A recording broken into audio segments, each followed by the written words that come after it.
और इस वक्त की बड़ी खबर आपको बता दें कि कोलकाता के राजा बाजार में एक एडवोकेट पर 4 से 5 अज्ञात लोगों ने धारदार हथियार से हमला कर दिया। हमले में घायल एडवोकेट का नाम माजिद अख्तर है, जिनकी उम्र लगभग 40 साल है और बुरी तरह से जख्मी है।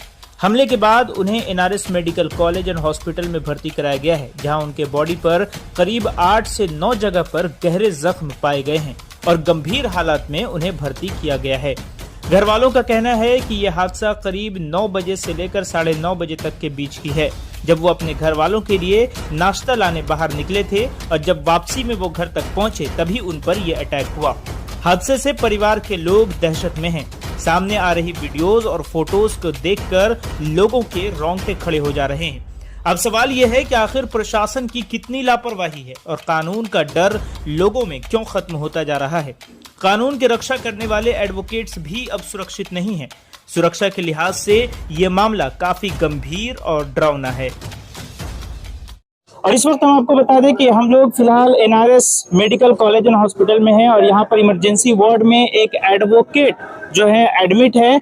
वजह यह है कि राजा बाजार में वो जो है जब घर आ रहे थे उस दौरान 4-5 लोगों ने मिलकर धारदार हथियार से यानी चॉपर से उन पर हमला किया है, जिसके बाद वो काफी गंभीर हालत में NRS medical college and hospital के इमरजेंसी वार्ड में जो है वो भर्ती हैं। उनका नाम एडवोकेट माजिद अख्तर है और आपको बताते चलिए कि परिवार वाले लोगों का कहना है कि एडवोकेट माजिद अख्तर जो है वो जो है सिर्फ नाश्ता लाने के लिए घर से बाहर निकले थे। 9 से 9:30 बजे का वो करीब का जो है वक्त था और इसी दौरान 4-5 लोग आते हैं और मुंह पे जिनके मास्क होता है और मास्क लगाए हुए लोग जो है उन पर चॉपर से हमला करते हैं, धारदार हथियार से हमला करते हैं, जिसके बाद वो बुरी तरह से जख्मी हो जाते हैं और उसके बाद उन्हें NRS medical college and hospital में यहाँ पर एडमिट कराया गया है। आपको बता दें कि जिस तरह से लगातार इस तरह की घटना सामने आ रही है, लगातार जो है चॉपर चलने की घटना जो है सामने आ रही है, धारदार हथियार से किसी के ऊपर भी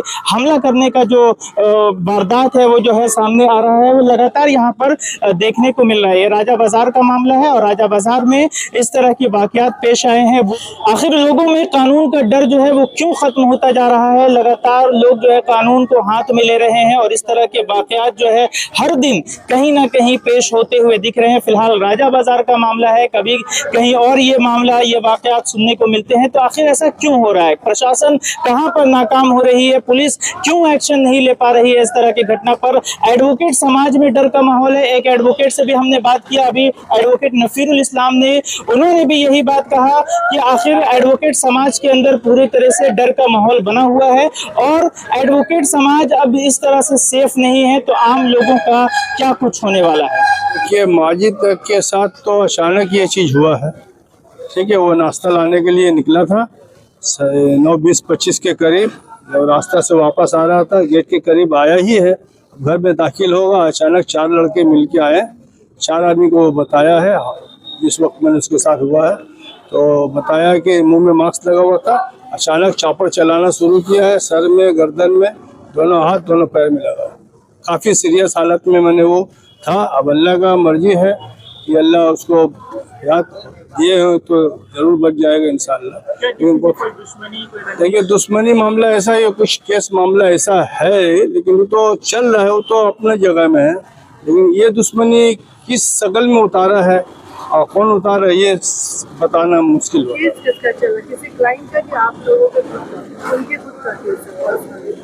एक तो जगह का लेके मामला चल रहा है। हम लोग जहाँ रह रहे हैं, हम लोग को वहाँ रहने दिया गया था। बाद में फिर तीसरा फरीक आके उसको दखल लेना चाह रहा था, तो जो माजिद नहीं दखल लेने नहीं दिया, तो इस हद तक पहुँच गया था कि उसके साथ केस वगैरह सब हो गया। केस वगैरह हो गया, फिर जो रहने दिया था वो भी बाद में फिर पीछे हट गया। पीछे हटने के बाद हो सकता है फिर वो लोग भी केस उन लोग से भी चल रहा है, 2 शक्ल में भी केस चल रहा। तो अब या तो तीसरा फरीक जो दाखिल होना चाह रहा था दखल लेने के लिए वो हो सकता है, या फिर जो पहला फरीक जो हम लोग को रहने दिया था वो हो सकता है। केस हम लोग दोनों से ही हम लोग लड़ रहे इसको, और दोनों से ही केस चल रहा है।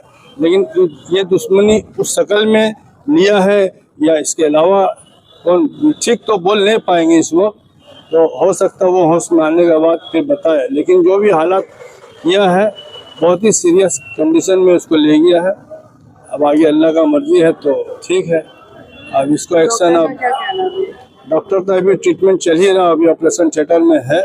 करीब 9:30 बजे से अभी तक क्या टाइम हो रहा है देख लीजिए। इतना ज़्यादा मामला हुआ है कि सर में, गर्दन में, दोनों हाथ, दोनों पैर, किस शक्ल में, किस कंडीशन से मारा है जो इतना मामला खड़ा हो गया। आज जो इंसिडेंट हुआ है, इससे पहले कभी कोई झगड़ा हुआ था? इससे पहले झगड़ा ऐसे हाथापाई किस्म का कोई झगड़ा नहीं हुआ, हाथापाई किस्म का कोई झगड़ा नहीं हुआ है। लेकिन इसके साथ दुश्मनी काफ़ी दिन से कर रहा था, इसको डराने के लिए तुम वो जगह से हट जाओ। ठीक है, तो हम लोग कैसे हटेंगे जब केस चल रहा है, तो कैसे हट जाए। अब देख रहे हैं कि उससे तो काम नहीं बन रहा है, तो लास्ट टाइम में मारने। अब इस जगह में अगर किसी और को भी हम अच्छा आदमी समझ के भी अगर उसको अंदर आने देते हैं, तो इस वक्त मेरे लिए वो भी मुनासिब नहीं है। इसलिए कि अभी मामला बिल्कुल हम लोगों का साथ है, आज जो 2 फरीक हैं उन लोग के साथ है। इस वक्त अगर कोई मेरा अच्छा अपना भी आ जाएगा, अपना चच्चा भी आ जाएगा, तो भी हम उसको वहाँ अंदर आने नहीं दे सकते। रहने के शक्ल में मिलने जुलने के लिए तो आ ही सकता है, लेकिन अब कौन दुश्मनी निकाला है। परिवार के लोग दहशत में हैं। हाँ, बिल्कुल दहशत में है, बिल्कुल दहशत में। उसके फैमिली, उसके बच्चा है, एक है। देखिए, बहुत दर्दनाक घटना है, बहुत अफसोस का मकाम है कि एक प्रैक्टिसिंग एडवोकेट है और वो अपने घर को लौट रहे थे। लगभग 9 और 9:30 के बीच का वाकया ये। कुछ अज्ञात लोग आते हैं और फिर उनके ऊपर, जैसा कि सुनने में आया मुझे, मैं तो वहाँ मौजूद नहीं था, चॉपर से उन पे धार हथियार से वार किया गया और बहुत सारे इंजरीज हुए हैं उन्हें। हाथ में हुए हैं, जान में हुए हैं, गर्दन के पीछे कुछ इंजरीज है। अभी फिलहाल उनका ट्रीटमेंट चल रहा है इमरजेंसी सेक्शन में। अब ट्रीटमेंट के बाद ही पता चलेगा कि कितना % रिकवर हुआ है। कहीं ना कहीं ये सिर्फ एडवोकेट की बात नहीं है, ये हर उस तबके की बात है, एक ऐसे समाज की बात है जहाँ लोग समाज को सुधारने में लगे रहते हैं। और इस तरह का हादसा कहीं ना कहीं समाज को तोड़ने में एक नया किरदार पैदा करता है। क्या लगता है कि आजकल कानून का डर लोगों के दिल से खत्म होता चला रहा, जिस तरह से आए दिन इस तरह से वारदात होती चली जा रही है, इंसिडेंट्स हो रहे हैं। देखिए, कानून का डर कुछ लोगों के अंदर नहीं है, क्योंकि वो लोग सिर्फ एक ही मंशा से दुनिया में रहते हैं कि बस किसी को भी तकलीफ देना है और अपना घर को जो है वो भरना है। ये उनकी थ्योरी होती है, ये मंशा होती है। लेकिन मुझे लगता है कि कानून भले ही कुछ वक्त के लिए अल्प विराम कॉमा में हो, लेकिन जब कानून हरकत में आती है तो ऐसे दरिंदगी से हरकत करने वाले जो लोग हैं, कानून उन्हें दबोचने में कामयाब होता है। और कहीं ना कहीं मुझे ये उम्मीद है कलकत्ता पुलिस से और राज्य के कानून मंत्री से भी, जो भी मेरी बातों को सुन रहे हैं, कि जल्द से जल्द इसमें कार्रवाई होनी चाहिए और कार्रवाई होगी भी। ये भरोसा है, ये आस्था है कानून व्यवस्था पे। और ताकि हमारी जो समाज है, अधिवक्ता की जो समाज है, एडवोकेट की जो समाज है, उन्हें न्याय मिले। क्योंकि ये एक ऐसा फोरम है, ये चौथा स्तंभ माना जाता है हमारे डेमोक्रेसी का, जिसके ज़रिए से लोग कोर्ट में जाकर अपने छोटे बड़े मुसीबत, अपने छोटे बड़े परेशानी को दूर करने की कोशिश करते हैं। तो समाज का जब ये तबका महफूज नहीं रहेगा तो फिर समाज चलेगा कैसे। ये समझ लें कि राजा बाजार में कुछ दिनों तक ये कांड जो है चापड़ का रुका हुआ था, दोबारा शुरू हुआ है। आज भी नारकेलडंगा इलाका में चापड़ चला है, राजा बाजार में, यहाँ हमारे 37 नंबर वार्ड में चला है, 29 नंबर वार्ड में चला है। ये जो ट्रेंड है ये बहुत खतरनाक है। देखिए, किस मामले से मारा गया, क्यों मारा गया, ये घर के लोग या फिर जिसको मारा गया वो बताएगा, क्योंकि मैं उसी इलाके से बिलोंग करता, मैं एक सामाजिक कारकुन हूँ। तो मेरा मकसद ये है कि ये जो हुआ है ये बिल्कुल गलत हुआ है। आज जो मारा गया है, मान लीजिए किसी से आपका दुश्मनी है, वो आपको आगे चापड़ मार लिया, क्यों? मुल्क के अंदर कानून नहीं है, देश में कानून नहीं है। हमारे पास कानून है, किसी को भी मामला है जाके कानूनी मामला जाके करें उसके खिलाफ में। आप फैसला करने वाले, आप किसी को सजा देने वाले कौन होते हैं? ये सबसे बड़ी बात है कि आज हमारे इलाके में ट्रेंड चला हुआ है, खास करके उर्दू बेल्ट मुसलमान बस्तियों में चापड़ का रिवाज है, बम का रिवाज है। मैं आपके चैनल के माध्यम से मैं रिक्वेस्ट करना चाहता हूं ममता बनर्जी साहिबा को कि पुलिस विभाग आपके अंदर में है, आप टाइट करें। क्यों हमारे इलाके में हो रहा है? सिर्फ बंगाली भाइयों के इलाके में क्यों नहीं हो रहा है? मुसलमानों के इलाके में क्यों हो रहा है? मारने वाला मुसलमान, मार खाने वाला मुसलमान, मरने वाला मुसलमान, जेल में जाने वाला मुसलमान, क्यों? इसको आपको देखना पड़ेगा। अगर आप नहीं दे सकती तो आप इस्तीफा दे दें, किसी और को दे होम मिनिस्ट्री।